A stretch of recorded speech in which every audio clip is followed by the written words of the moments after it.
where we started. Mm-hmm. Come on! You're not even supposed to be here today. He does this on a regular basis. Go away. Go away. I'm doing a serious interview. Go. Okay, we're good. If he comes back, you have to tell me. You have to tell me. Malcolm. Nothing. Are you opening that door? Okay, good. Okay, I'm ready. My character, Gia, in the first season, developed a relationship with Rufus, and she was basically the lifeline between them and the time machine in whatever time in history they were, and then back in present day, so I was their cord to bring them back. And that relationship developed with Rufus, and Gia is very much, from the beginning, has been, she's a very strong person and a strong individual, and she doesn't feel like she wants or needs other people's help. So she's very driven that way and steadfast, and she has her own morals, and she believes, and she has a very good moral compass, and she believes in the good of everyone and the good of everything, and she is very strong by herself. So when this story developed that, say, she... when any time Rufus went back in history, it was just, and there was peril and, you know, any of that kind of stuff, she's obviously very invested, and the transformation of that relationship transformed her character too, because she became more open, and she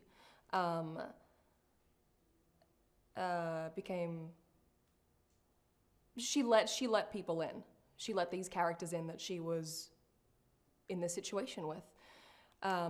One, because she had no other choice, and two, because it just naturally happened that way.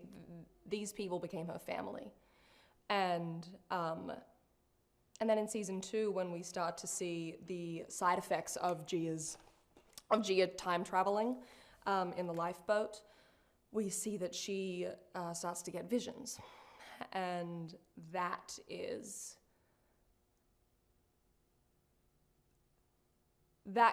complicates things a lot, because every time that the team go back in history, she starts to have visions of terrible things happening. And because sometimes when she tells them of her visions, it kind of makes it happen. So it's a very difficult position. And at the end of it, when she starts having visions of Rufus dying, ultimately her only solution she finds herself in, the solution she finds is to go to a different time, to escape, to save Rufus. The fans are the show. The fans were 100% the show. We wouldn't be here we wouldn't be resurrected twice without them. It's been an insane roller coaster ride, but just, I've been so grateful to be able to do it so many times, to just be able to keep telling this story. And I love that our fans are so dedicated, and I love that our fans are so for this show and for this story and for these characters, because they are so diverse, they're so different, they're so incredible, and they each have a story that many people can relate to. And I really think it's a show for so many people. I think it's a show for everyone, and I just feel lucky that we get to tell the story one more time because of our fans. Yeah, and this is my first show. This is the first, big job I booked, so to have these fans is just...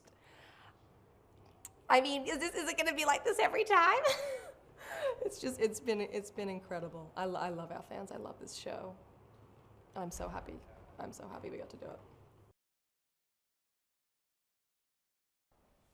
Malcolm and I were in an interview the other day, and I guessed his favorite moment, he guessed mine, and he guessed right. I have 2 favorite moments. One of them is when I am a Rittenhouse captive and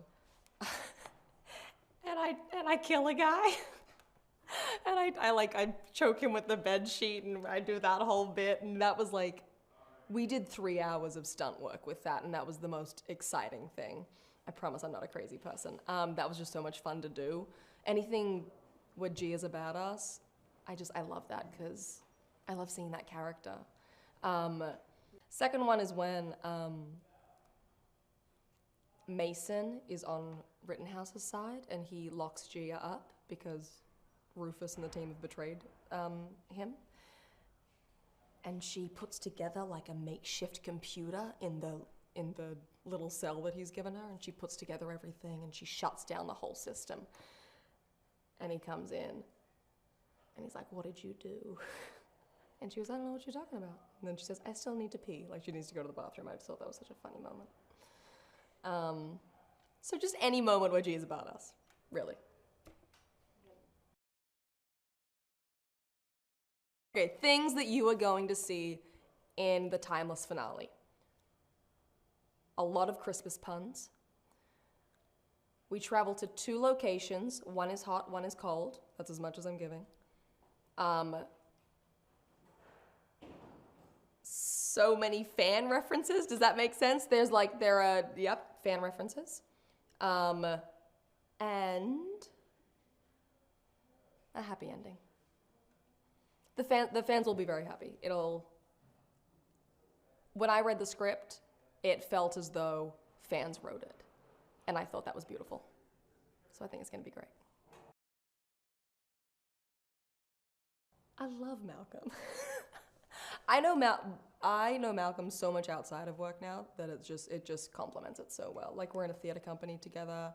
I was just in his music video. He's gonna be in my independent film later this year. So Malcolm and I kind of like, we're not going anywhere.